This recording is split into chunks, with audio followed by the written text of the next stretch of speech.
There are places in this country where silence feels different, not like peace, not like rest, but like a breath held too long by the land itself, as if the soil and trees and wind are all waiting for someone to finally admit what happened and in.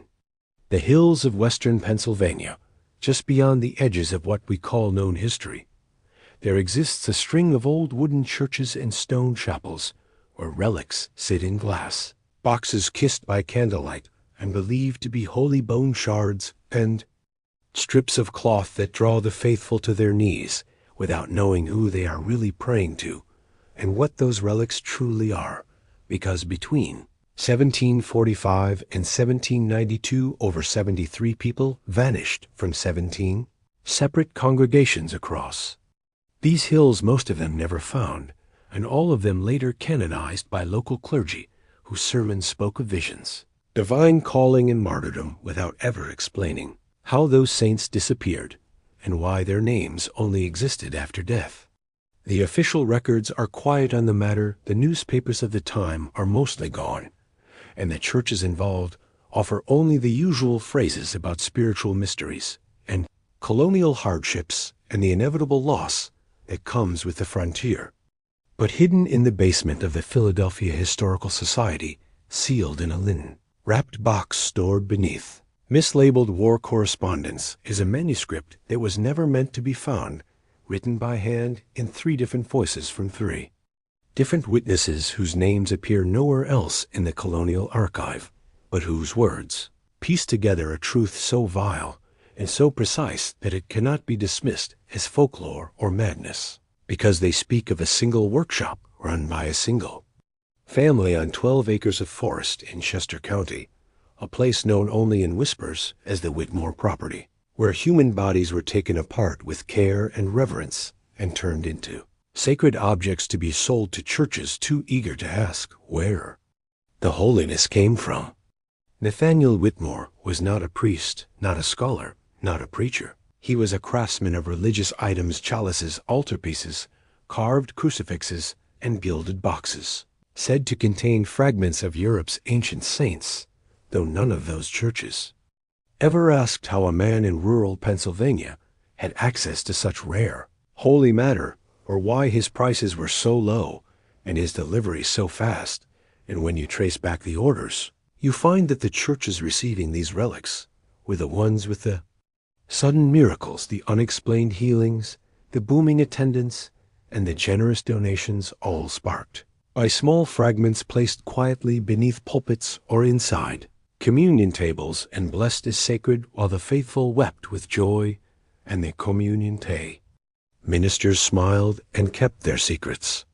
The manuscript reveals that these relics were not ancient and not European. They were fresh human remains preserved through techniques lifted from English medical texts and folk tradition, dried, salted, embalmed, and sealed in velvet pouches embroidered with symbols chosen to echo legitimacy, not meaning, and they were distributed with precision to churches willing to pay and willing to keep quiet, and the relics themselves were made from the bodies of men and women known for piety and obedience, and most horribly children taken from orphanages and church-run asylums, whose innocence made them spiritually potent in the eyes of those who believed that God required sacrifice to grant power, and that holiness could be manufactured like cloth, or bricks or weapons. The Whitmore Workshop sat at the edge of the woods, a 2-story structure with large windows and a cellar that none of the apprentices were allowed to enter. And from that place over 4 decades, hundreds of relics were shipped out across the colonies, sold under the lie of ancient sanctity, while the real saints lay in pieces beneath pulpits, worshipped by those who never knew their names. And when the truth began to surface, when a physician from Lancaster began asking questions, when a Quaker minister was poisoned before presenting his findings, and when a runaway apprentice vanished after confessing to the horrors he had seen, the churches circled their wagons, the records were sealed, the relics were renamed, and the story was buried beneath sermons and time. But the land remembers, and the manuscript was not destroyed. And if you read its pages slowly with care, with the kind of attention that keeps you up at night, you begin to understand that this was not madness and not simply greed. It was faith twisted into something surgical. It was religion made physical and violent and transactional, and it changed the shape of colonial American worship forever, without ever leaving a mark on the stained glass or the hymn books. And if you stand in any one of those old churches today and stare at the box at the front of the altar and feel something in your stomach twist slightly in the silence, know that it is not your imagination. It is not guilt. It is memory passed through blood and breath and prayer, waiting to be seen again for what it really was. Now continue with section 2 without pause or introduction, because the land does not pause, and neither should truth.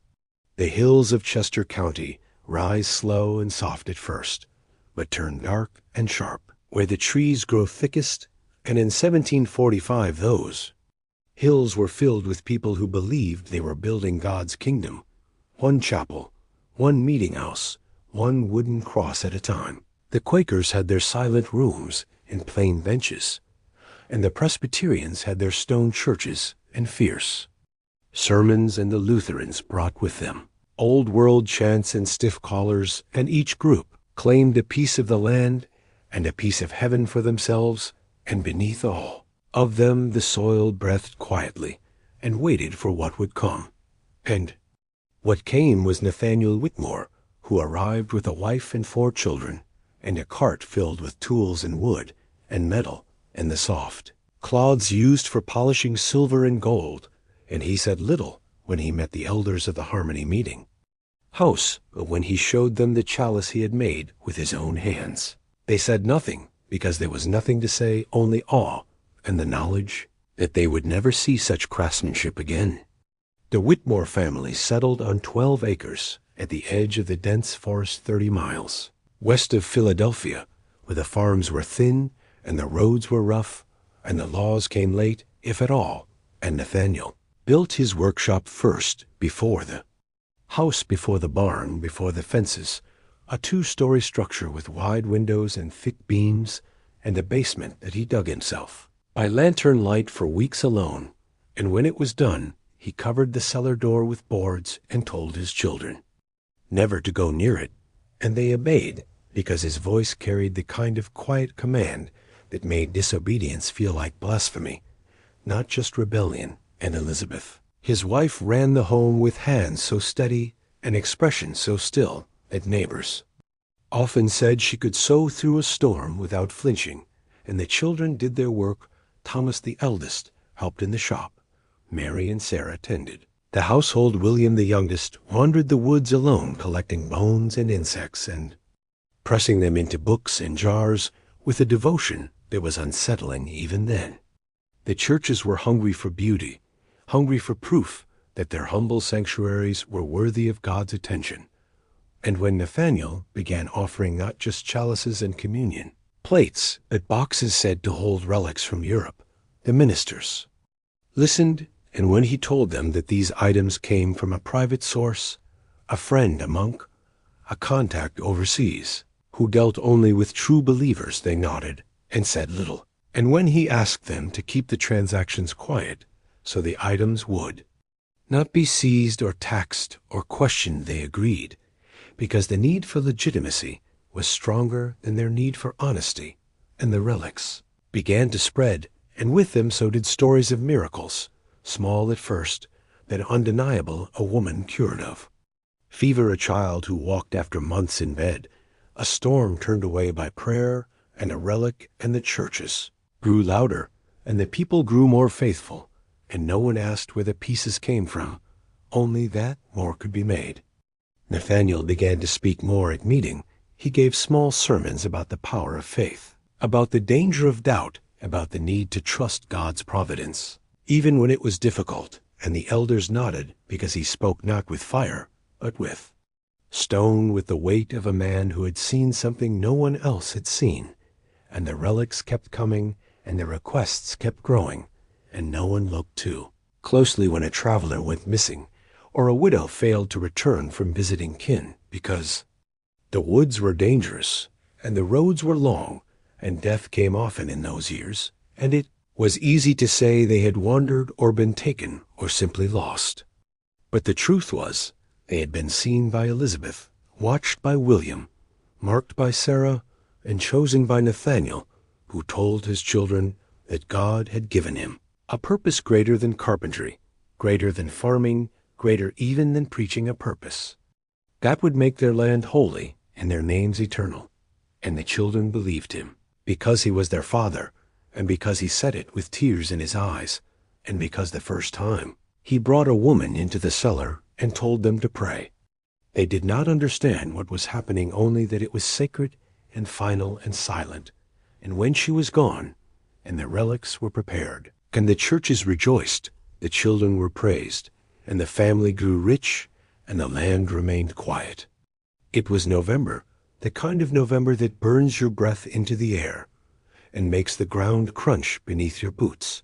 And Mary Collins walked alone down the narrow road that wound like a tired snake between the frost-bitten trees, her cloak wrapped tight around her shoulders, and her bag hanging low with the weight of herbs and salves and written prayers given to her by the family she had just visited. She was known as a healer and a woman of faith and a widow who had learned to survive. By turning her grief into mercy and her silence into strength, she had lived through the loss of her husband, the deaths of 3 children, a house fire, and a winter where food was so scarce she boiled leather to keep from starving, and yet she never missed a Sunday meeting, never refused a call for help, and never allowed herself to grow bitter or cruel. And the people of Chester County spoke of her as if she were already half in heaven, walking between the trees like a ghost that still felt sorry for the living. The sun was gone, and the wind was rising, and the trees leaned together like they were whispering secrets about her, and she walked faster, knowing the Whitmore property was just ahead, and planning to pass it quickly, as she always did, because something in her stomach tightened whenever she saw the outline of that workshop in the dusk, the big windows too bright, the wood too clean, the silence too deep. But before she could move past it, she heard a voice, not a shout, not a cry, just a voice low and urgent saying her name, Mary. It's William. He's missing. Please help. And she turned and saw Nathaniel Whitmore stepping out from the trees with a lantern in his hand and worry on his face. And she hesitated because she knew the woods were dangerous. And she knew the hour was late, but she also knew the boy. She had seen him staring at the sky during meeting, drawing strange patterns in the dirt, collecting bugs with a reverence that made her uneasy. And she nodded, because it was her way, because she had always said yes to those in need. He led her down a narrow path that twisted behind the workshop toward the forest, and she followed, thinking of the boy alone in the dark, possibly cold, possibly scared, possibly bleeding, and she did not see Thomas watching from the upstairs window, or Elizabeth standing in the back room, laying canvas across the floor, or the pouch already prepared with the embroidery, nearly finished golden thread, shaped into a cross and 3 stars, and a single name, Mary. She did not know that Sarah had already lit the fire in the preservation room, or that William was not missing at all, but standing in the woods behind the property, staring at the sky and muttering to himself about how some bones glow when the salt is right and some do not. The cellar door opened and closed, and after that no one saw Mary Collins again, and those who remembered her spoke kindly, but briefly, assuming she had been taken by wolves, or perhaps wandered too far from the road and slipped into the creek, or maybe just finally left this world quietly after giving so much to others and keeping so little for herself. But inside the Whitmore workshop, her body was handled with the same care she had given to her patients, her limbs wrapped in cloth, her blood drained into ceramic vessels, her bones labeled and sorted, and her flesh treated with salt and alcohol and herbs and something else, something that William had discovered in the woods, a fungus or a root or a mineral that made the skin stay soft and the color stay warm. And when Thomas wrote about it years later, in his confession, found hidden inside the wall of his prison cell. He did not call it desecration. He called it worship. He called it obedience. He called it divine precision. He wrote about how his mother sewed the pouches and how his father prayed over the organs before they were cut, and how Sarah read from the scripture while the heart was placed into the velvet box, and how the air in the cellar never stank, never rotted, never betrayed what had happened, because the rituals were exact, and the faith was total, and the silence was absolute. He wrote about how he did not understand at first that they meant to use the real body, not make an image, not a carving, not a symbol, but the actual blessed flesh, and how once he saw the first relic placed inside a wooden altar box, he knew he would never leave the family, because once you see holiness up close, once you hold it in your hand and smell the spices and see the blood still faintly wet at the edge, you cannot go back to regular belief. You cannot sit in meeting and hear the silence without hearing the sound of knives on bone. You cannot close your eyes and pray without seeing the way the light glows through the skin if it is dried just right. 2 weeks later, Nathaniel traveled to Philadelphia with 3 boxes and returned with coin and contracts and new commissions. And the next Sunday he stood before the congregation and spoke with tears in his eyes about the tragedy of Mary's disappearance, and how God had placed it on his heart to honor her with a gift to the meeting house.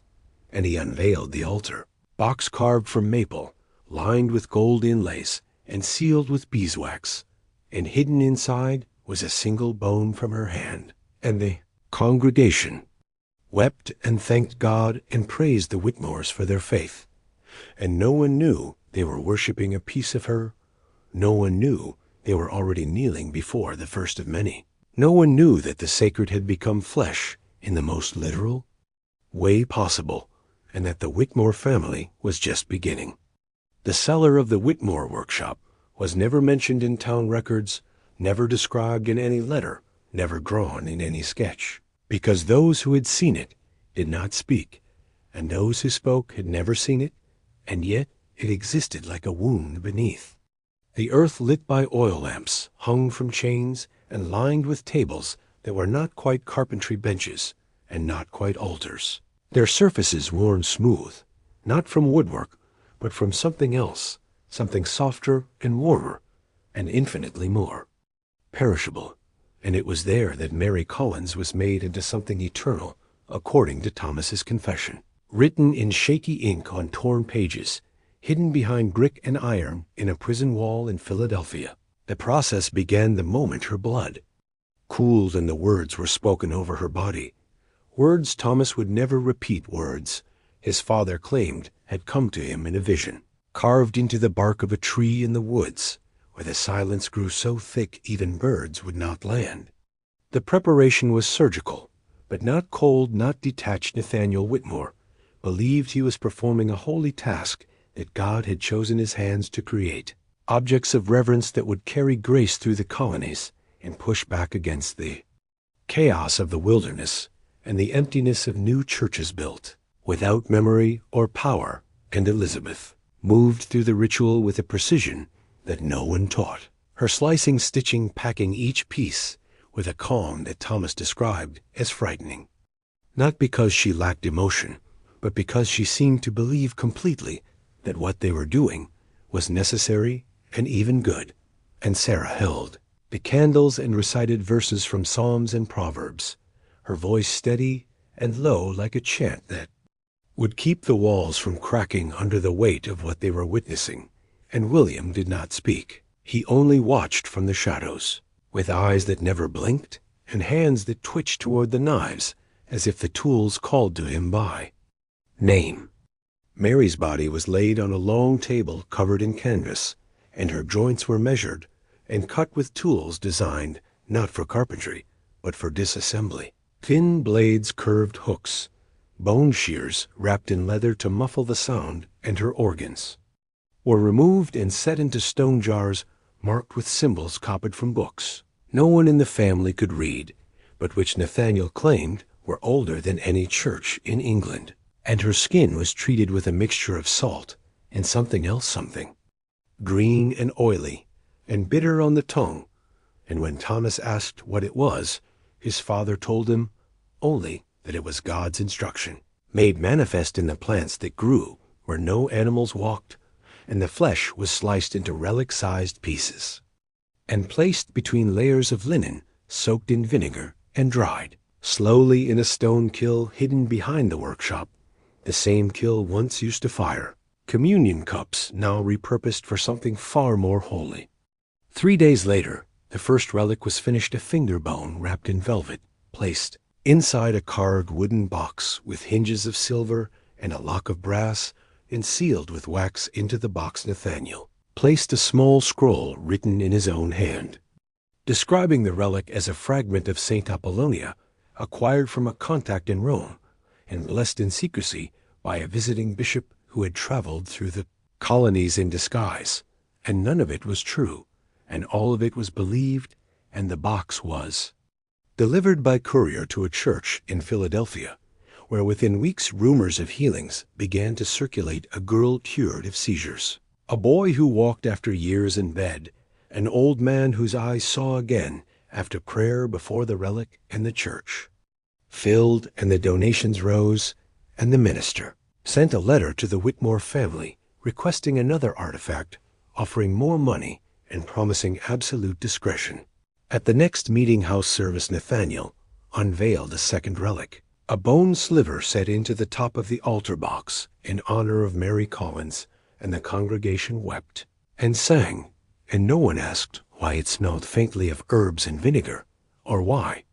The candles seemed to burn longer when placed nearby, and when Thomas saw an elder kiss the box and whisper a prayer, he felt something in his stomach twist, not with guilt, but with pride, a strange hard pride that told him they had done something sacred, something beyond the reach of ordinary men.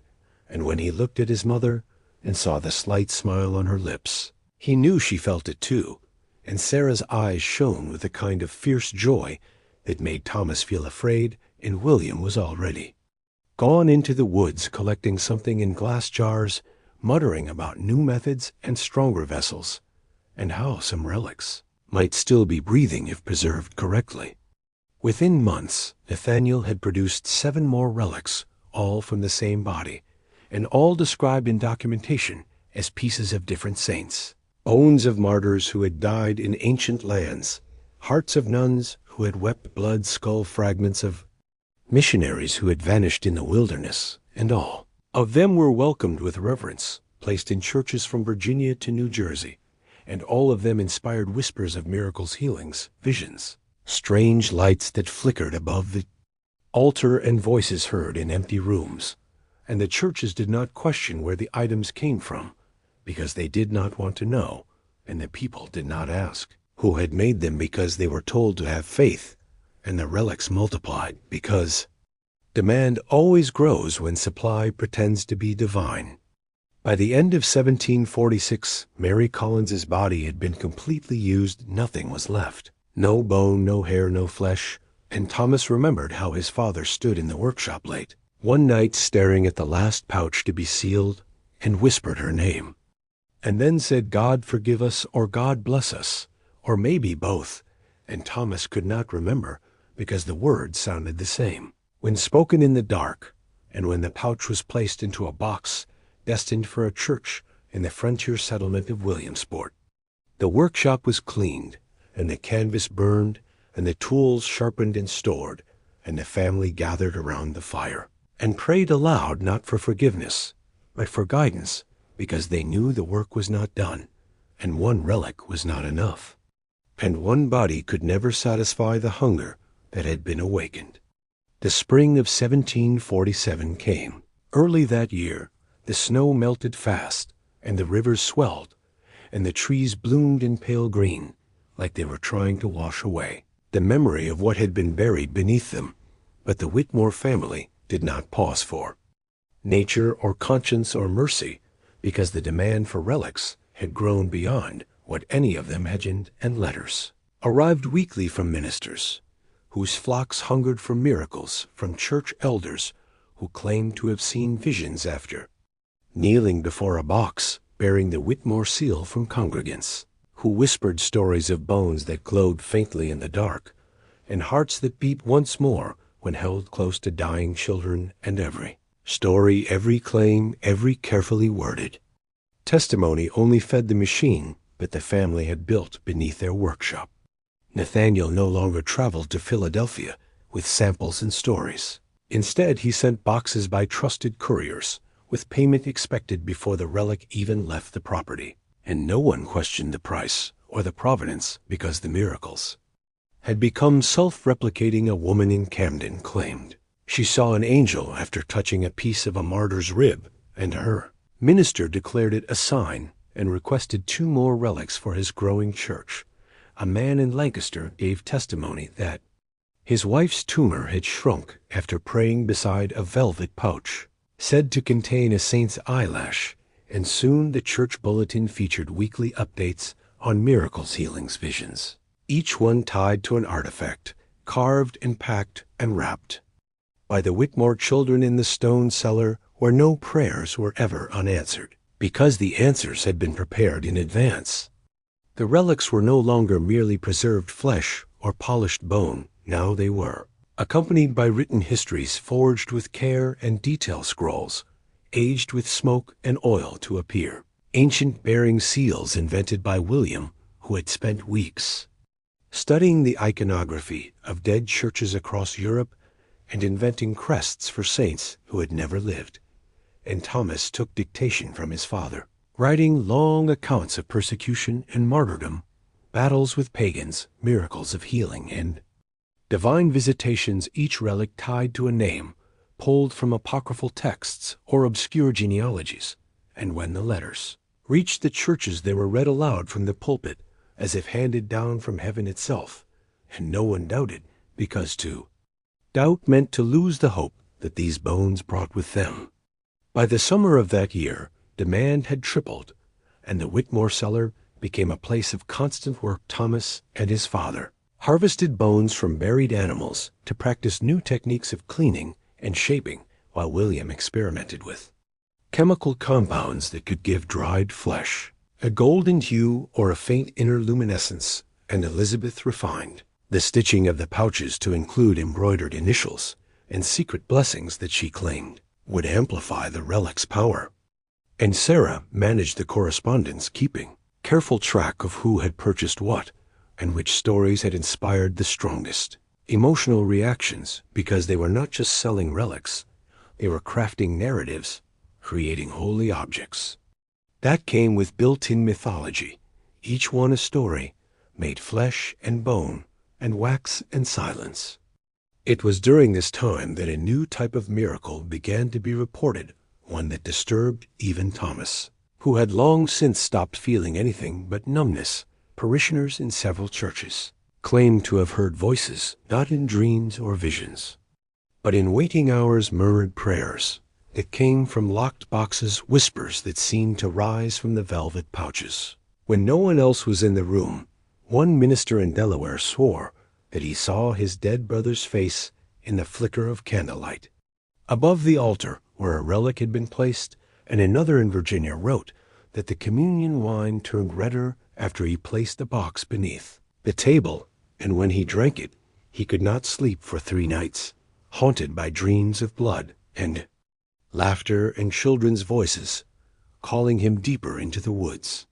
Thomas recorded these reports without comment, but began sleeping less and walking more, pacing the property at night and watching the tree line with growing dread, because he had begun to suspect that the relics were not just symbols or sacred containers of divine presence, but something else, something more alive than dead, more aware than inert, as if the human matter had not entirely released its identity, as if the prayers spoken over them did not purify but bind, and the idea that the people they had killed were still inside in some form, watching, listening, lingering, began to take root in his mind like a rot that would not stop spreading.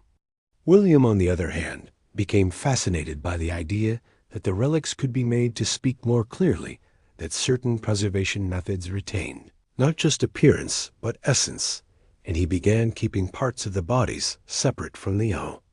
Others storing them in jars marked with names and dates and symbols of his own invention. He experimented with tongues preserved in oils and vocal cords, strung across wooden boxes like tiny harps, and once he claimed he heard a whisper while adjusting. The tension on one of these devices, a whisper that said not a prayer or a blessing, but a name Mary, and when he told Thomas this, his brother did not respond, but later burned the box and buried the remains behind the orchard where no trees ever grew again. The churches never questioned the source of these relics because the results were too powerful to deny, and Nathaniel knew how to feed the narrative, giving just enough mystery to make them sacred, but not enough to provoke inquiry. He told ministers that the artifacts came from Europe, that they were smuggled through underground channels to avoid papal interference, that revealing their origins would put lives at risk and reputations in danger, and the ministers believed him because they wanted to, and because the relics worked, or seemed to, and that was all that mattered in a time when death was constant and hope was thin. But behind the scenes, the Whitmore family had a problem. One body, no matter how carefully divided, could only be used so many times, and the family was already running low on the remains of Mary Collins, which had now been dispersed across more than a dozen churches in 7 colonies, and new requests arrived daily, with higher payments and greater expectations, and Nathaniel began to speak of new sources, new vessels of grace, and Elizabeth began preparing new canvas and new jars, and William cleaned the knives and adjusted the kill, and Thomas walked into the woods and screamed into the dark, where no one could hear him, and where something he could not name screamed back. By the fall of 1748, the cellar no longer smelled like wood smoke or oil or wine or dust. It smelled like rot and salt and iron and something sweeter than any church incense, a smell that made Thomas feel sick when he breathed it too deeply, a smell that would later haunt his dreams, in which the cellar became a mouth, and the relics became teeth, and the house above them groaned like something alive, because by then the Whitmore family had grown their operation beyond anything even Nathaniel had first envisioned. The workshop doubled in size, with walls reinforced and windows high and narrow to keep the light from exposing what was never meant to be seen. 5 apprentices now worked on the visible objects, the chalices, the crosses, the altar boxes, but none of them entered the cellar. None of them saw what happened after dark, when the sound of carving turned from wood to something else, something that cracked slower and wept without voice. The family had grown cautious, more careful with whom they selected, but also more methodical. Elizabeth kept a ledger of names and ages and spiritual reputations of those in surrounding counties, whose disappearance could be absorbed into the background noise of colonial life. They chose the elderly, the forgotten, the ones without property or close kin or even names known outside of a few pews. They found itinerant preachers who traveled alone, women who served quietly in parish kitchens, men who cleaned the chapel floors and whose faces were too ordinary to be remembered a week after they vanished, and each body was brought into the cellar through a new door dug beneath the garden, hidden by a trapdoor and covered in straw and dirt, and no one outside the family ever saw it opened. William grew bolder. He now handled the preservation process almost entirely on his own, developing his own formulas and rituals which he claimed gave the relics more potency. He spoke of life trapped in meat of breath, caught in bone, and began carving tiny script into the relics themselves, phrases from Scripture distorted slightly, just enough to make them strange. God is within her, she will not fall, became God is within it, it will not die. And when Thomas saw these carvings, he asked if their brother had lost his mind, and William only smiled and placed a finger to his lips and whispered, listen. And when Thomas said he heard nothing, William said, exactly. Sarah had taken over all communication with churches, inventing a network of aliases and intermediaries, crafting letters In different hands with false seals and flourishes that matched the clergy's expectations, she developed a system of rotating names for the saints whose relics they sold, and began reusing identities in distant regions. So no one would suspect that multiple churches were praying over identical bones. She tracked the stories that spread the fastest, the healings that drew the largest crowds, the relics that inspired donations and loyalty and panic, and from this she built a ledger of psychological profiles, mapping the hunger of each community, so they could send precisely the miracle that would satisfy and never. More because too much light invites scrutiny, and too many miracles turn wonder into suspicion. Elizabeth maintained the household, with a quiet fury rising before dawn and inspecting the grounds, noting where birds no longer landed and which trees had begun to lean toward the cellar. As if drawn by some invisible pull, she began praying at odd hours her words not from the Bible, but from older texts hidden behind the walls, behind the pews, behind the altars of churches. No longer standing, she would kneel in the corner of the workshop and whisper to something no one else could see. Her hands clenched, her eyes open and unblinking, and afterward she would rise and speak clearly and calmly, as if she had been given instructions, and perhaps she had, because every time she finished praying, someone died, and every time someone died, another relic left the cellar wrapped in linen, sealed with wax, kissed by fire and blood, and sold like hope. Nathaniel rarely left the property. Now his role had shifted from craftsman to priest. His days spent walking the perimeter of the land, muttering verses and marking trees with symbols made of ash and sap, and his nights pacing the cellar counting the jars, checking the tools, reviewing the list of those already processed and those still to come. He told his children they were not killing, they were choosing sanctity for the undeserving, lifting the ordinary into the realm of the sacred through pain and precision.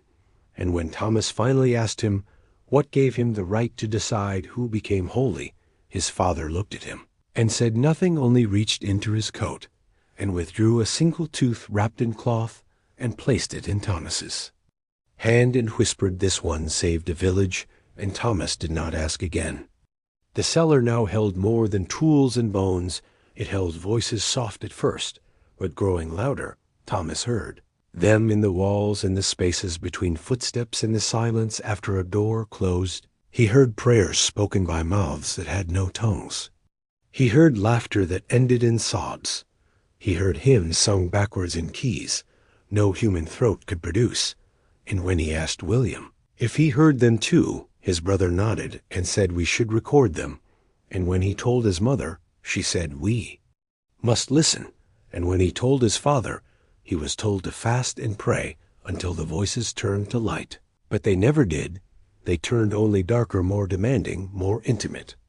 By early 1750, the family had acquired a second home, a stone structure, built under a false name 20 miles away, used as a retreat, as a storage site, as a place where new relics could be tested in isolation. Churches that received these items were never told their true origin, only that they came from Europe or Africa or the East, depending on what minister was most inclined to believe. And every relic was tied to a story, and every story was crafted to make the lie feel like revelation.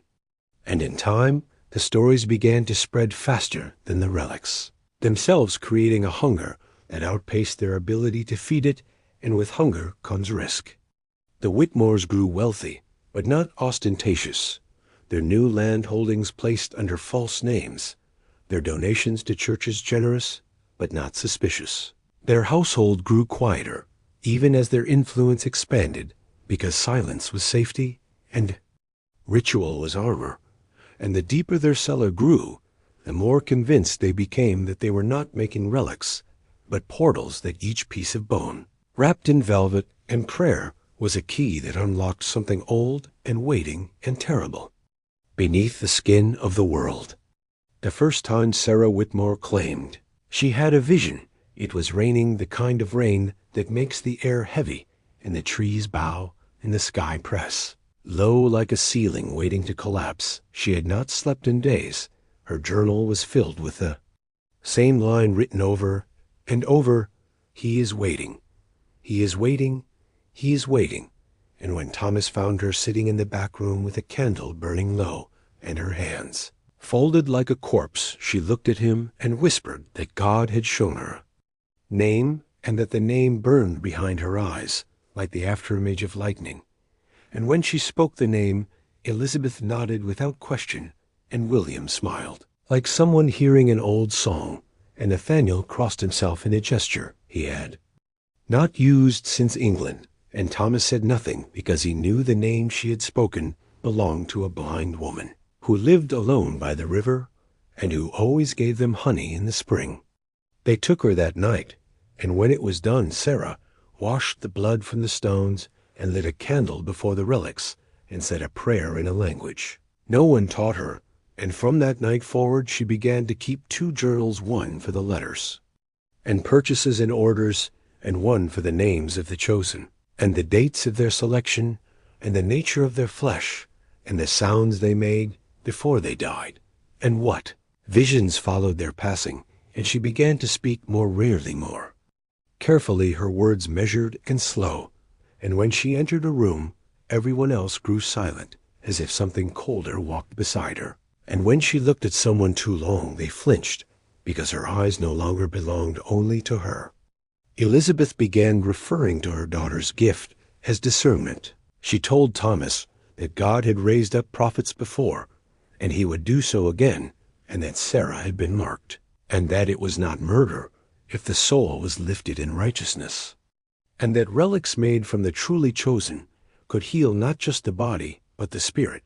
And when Thomas asked how a blind woman alone in the woods could be called chosen, Elizabeth said her blood ran clear as water, and her breath did not stop until the 3rd day, and that was proof enough. They began to call them vessels, those who were selected, not victims, not offerings, not bodies, vessels of divine power, vessels of purification, vessels of clarity. And when the work was done, their names were written in oil above the cellar door, and their faces remembered only in the curl of smoke from the candles that burned day and night. And Sarah began to sit in the cellar with the relics, her hands in her lap, her eyes open and still, and she would whisper to them softly, and they would whisper back. And when Thomas asked what they said, she replied, "They remember." And when he asked what they remember, she said, "Everything." Nathaniel shifted the rituals to reflect the new theology. Prayers were said before the selection, during the preparation, and after the sealing of each relic. Verses were sung by William in tones drawn from monastic traditions and modified to include the names of those they had processed, and Elizabeth wore black from dusk to dawn and fasted for 3 days after each vessel was chosen. And Thomas found himself unable to argue, because every time he tried his mouth dried and his chest ached, and he saw the face of Mary Collins in the window glass, reflected beside his own. The language changed further. Relics were no longer sold. They were disseminated. Disseminated was the word Sarah used, as if they were planting seeds, not profiting from the dead. Churches were no longer buyers.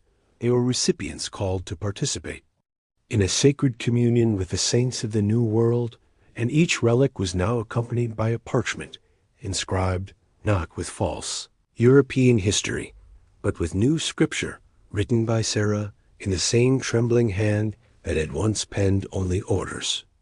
Now she wrote of ascension through suffering, of purity, through dissolution of the holy light, trapped in blood and marrow and hair and breath.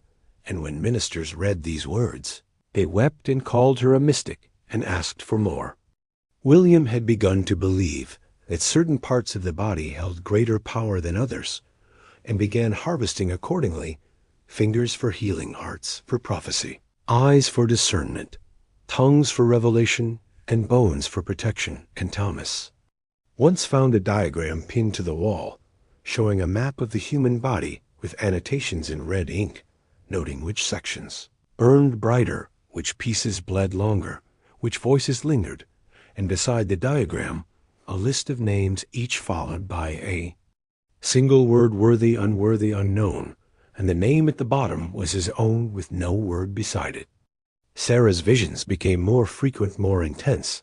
She stopped sleeping entirely for weeks at a time, and once she collapsed in the cellar and began speaking in a voice that none of them recognized, and afterward she described a place of silence, where light dripped like blood from the ceiling, and mouths opened in the earth, and each name she had spoken burned there in the dirt like a brand. And when Thomas asked what else she had seen, she said, "There is another room beneath this one." And when he asked what was inside, she said, "We will see when the ground breaks." Elizabeth began digging behind the cellar wall at night, carving out a narrow tunnel lit by oil lamps and reinforced with beams of hickory and cedar. She said the vessels needed a resting place, a sanctum where their essence could ferment and intensify. And when Thomas said they were burying people, not wine, she slapped him so hard he bled and said, "You have no vision."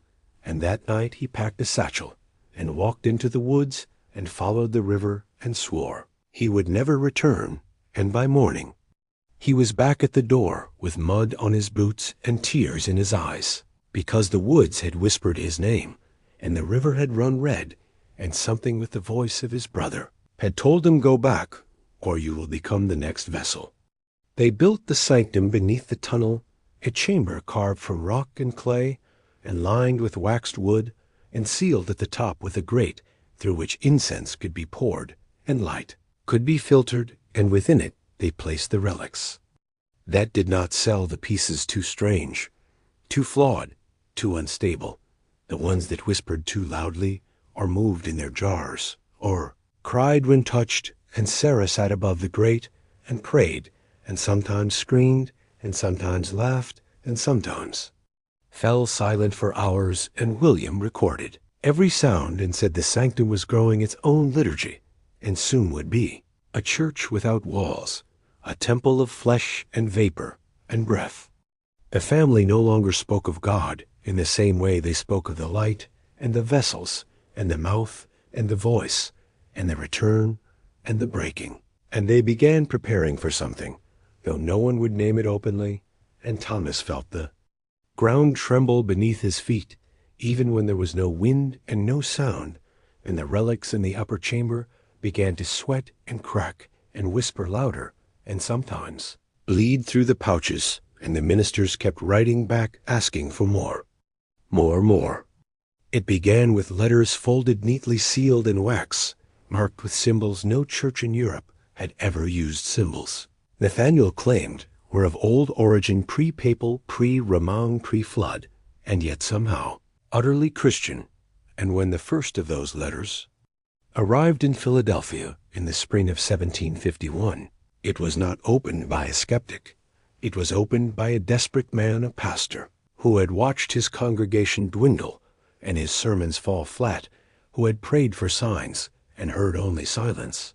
And when he read Nathaniel's words, he wept, because here at last was something pure, something powerful, something ancient and still breathing.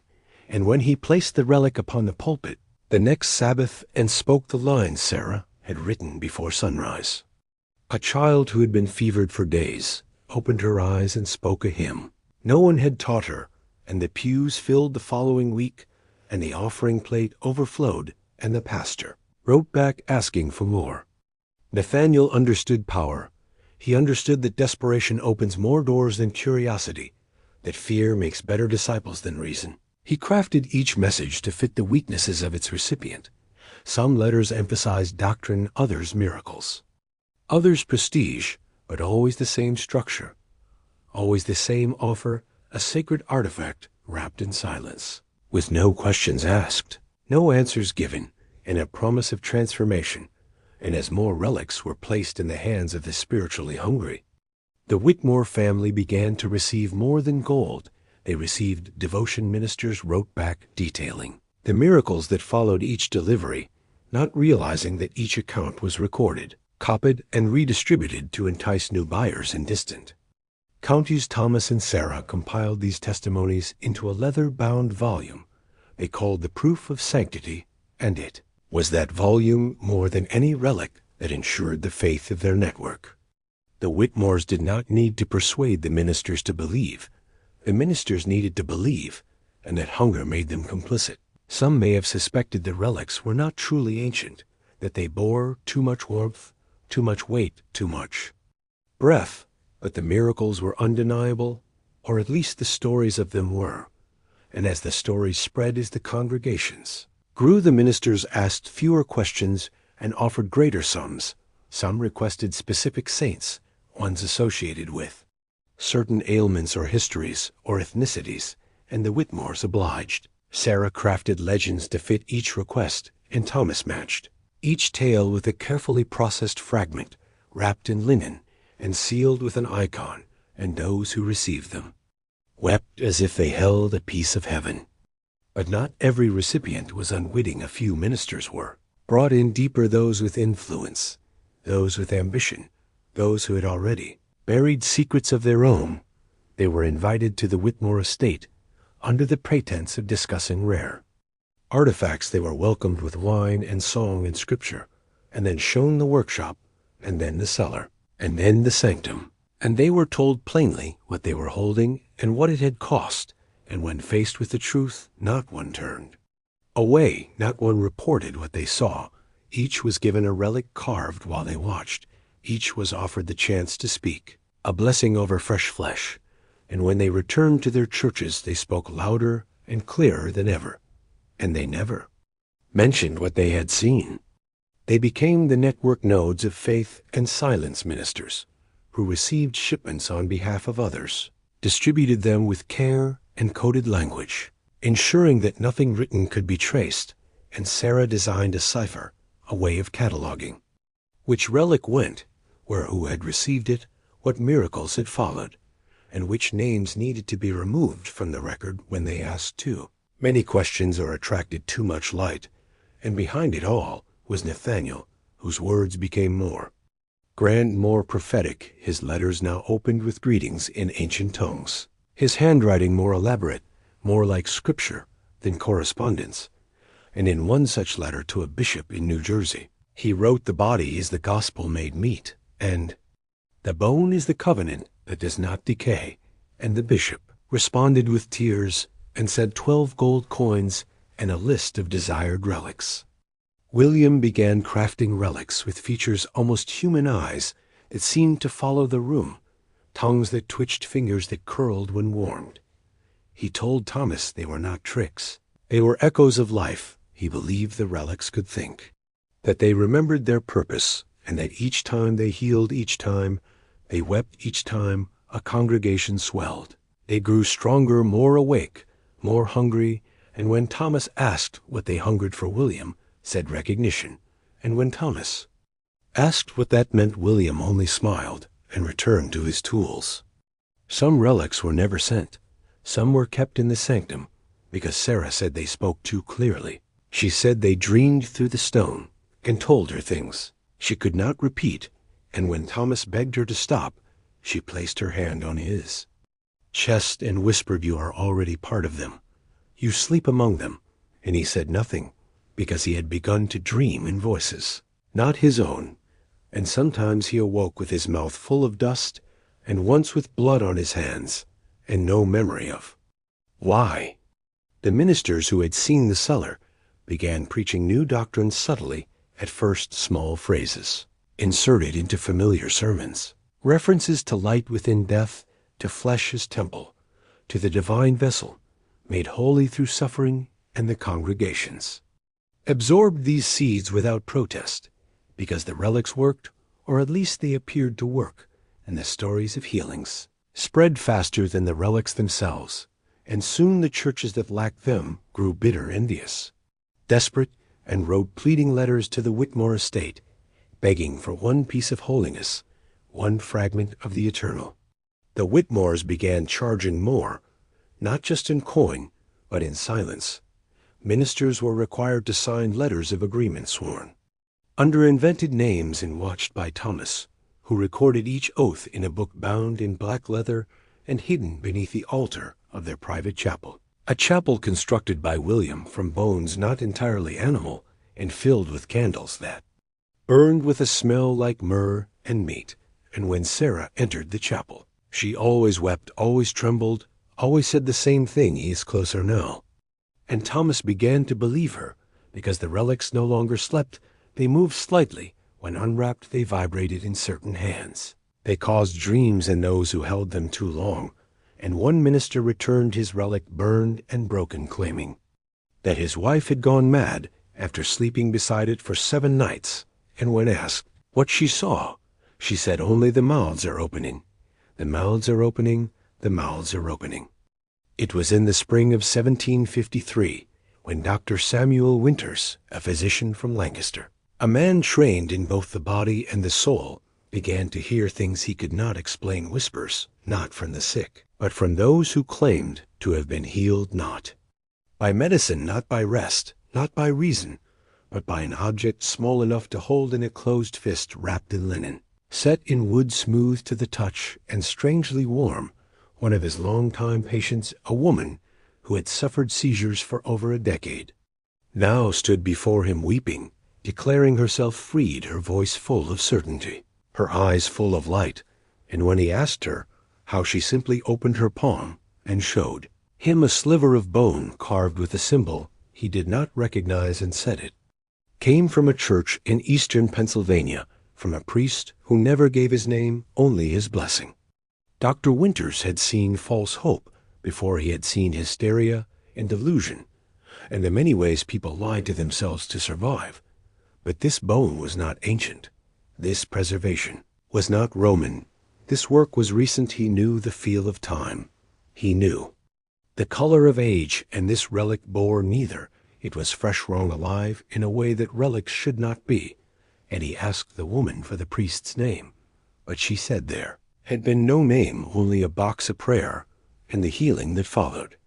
He traveled to the church itself, a modest stone structure with cracked windows and pews that creaked with each breath, and the minister who met him wore a warm smile and eyes that never stopped watching. And when Winters asked about the relic, the minister's smile grew sharper. He said, "God works through many vessels," and held up a chalice shaped in a way Winters had never seen. And when Winters asked where it came from, the minister said, "Europe." When Winters asked for documentation, the minister laughed. When Winters reached for the relic, the minister stepped between them and said, "It is not for the hands of the curious, only the faithful." But Winters did not stop. He was not a man of soft belief. He was a man of bone and blood and breath, and he began to trace the stories backwards, each testimony, each claim of healing, each whispered miracle, and every path led not to Rome, not to Canterbury, not to the Holy Land, but to Pennsylvania, to a family name he had only heard once before, spoken in a meeting of old clergymen in hushed tones, as a warning, not a reference. Whitmore. He sent letters to other physicians, to ministers, to those he trusted, but responses came slow. Some never came at all. One physician wrote back with a single sentence, "They know you are looking," and then vanished. Winters continued. He found 2 more churches, each bearing relics of uncanny preservation, each minister unwilling to discuss their source, and each miracle surrounded by the same pattern: sudden health, followed by strange dreams, then deep silence and increasing devotion. And when Winters pressed one man for the truth, the man wept and said, "You do not understand. They see us. Through the bone they see us." Winters compiled his notes into a leather book, marked only with a red thread. He carried it everywhere. He wrote in it constantly sketches of the symbols, comparisons of tissue samples, names of those healed and those who vanished. He spoke with a minister from Virginia who had received a shipment from a craftsman near Chester County, and that minister spoke with shaking hands, said he had opened the box and wept, said the object inside spoke without sound, and said it would change everything.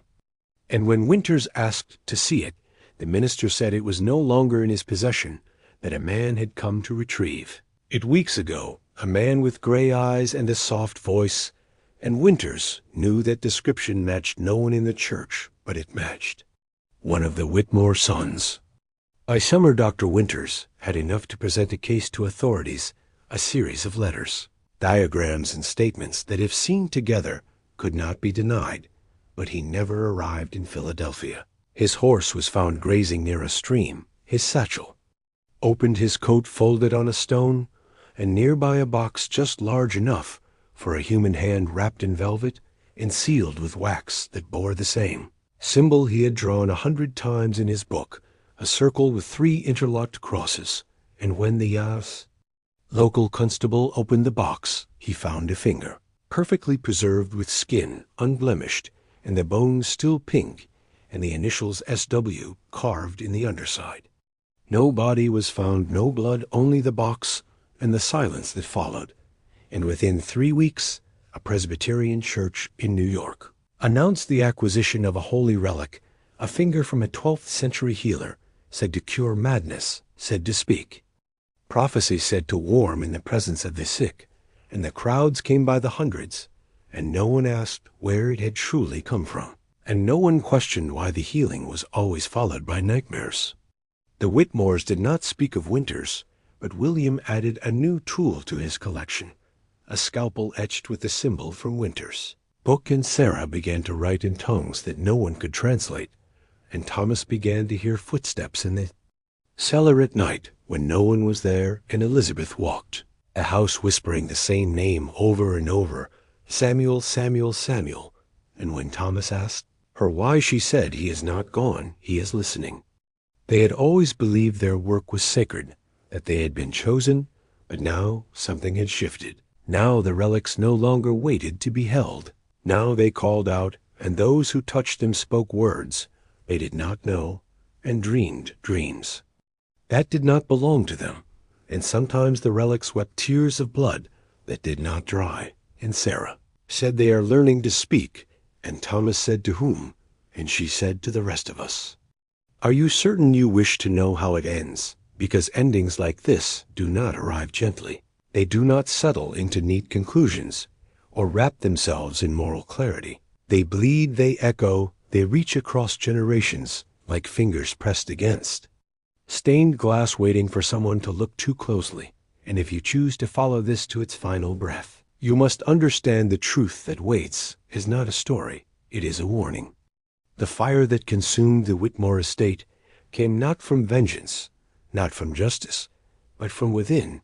No torches were thrown, no posse arrived, no judgment was passed.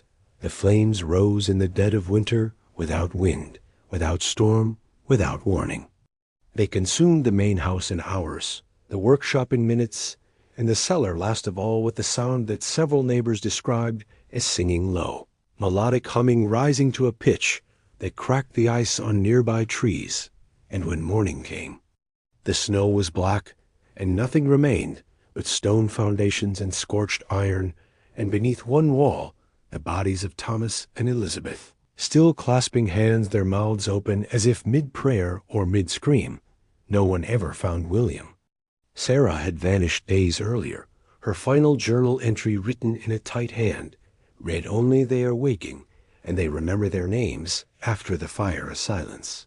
Spread over Chester County, the kind of silence that does not fade with time but settles into the bones of a place like Ash. Every church that had ever received a Whitmore relic closed its doors within a year. Their congregations scattered, their leaders resigned or disappeared, and the relics themselves were either buried in secret thrown into rivers or sold to collectors under false provenance, but some remained hidden in walls, beneath altars, passed down through private channels. Their origins whispered only in times of desperation, when a child grew ill, when crops failed, when belief faltered, and something stronger was needed.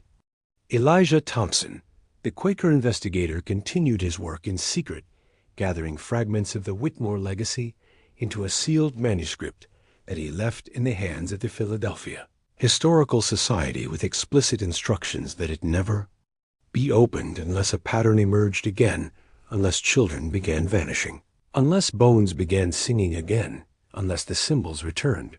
And so it sat for centuries until the year 2018, when a renovation of the oldest meeting house in Sun Salem, Massachusetts revealed floorboards stained dark and hollow. Underneath a locked chest containing the manuscript still bound in its original wax seal, and beside it a box wrapped in velvet containing a small bone carved with the Whitmore sigil, and still warm to the touch.